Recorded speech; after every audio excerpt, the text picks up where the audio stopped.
शिवोले आदलो आमदार दयानंद मांद्रेकराच्या घरार झाड पडले।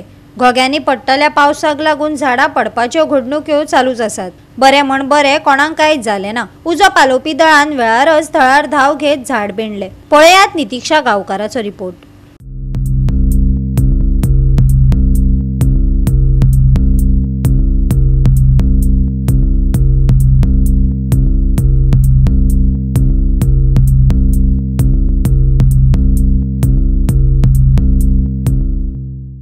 पाऊस पडिल्ल्यान झाडां पडपाचे प्रकार चालूच आसा।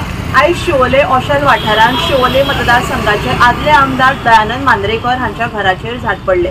ही घडणूक जेन्ना म्हापसा फायर डिपार्टमेंटाक कळ्ळी तेंच्यांनी ताबडतोब थंय धाव घेतिल्ली आसता। सुदैवान व्हडलें लुकसाण जावूं ना, बट फायर डिपार्टमेंटान हांगा पावतकच हांगा झाड कापपाचें काम चालू केलां। आमकां आयज 11:09 कॉल आयले शिवोले ओशाल म्हणटा थंय एक्स MLA दयानंद मांद्रेकराच्या सायडीक कंपाऊंड आहा। त्या कंपाऊंडांनी स्लायटली घरार एक भेणयेचें झाड, ओल्ड भेणयेचें झाड पडलें आनी थंय आयले आमी सद्या काम चालू आहा। ओके, सो कितें कोणाक लॉस बीन ना, लॉस कोणाक तशें जावंक ना, पूण घराक मे बी मातशी थोडी डॅमेज आहा आनी एक तें झाड कवथेर माडार पडलें, थंय मातशें कितें डॅमेज आहा। गोवा 365 खातीर नितीक्षा गांवकार, गौतमी गांवकार आनी भक्ती पै बाळगी।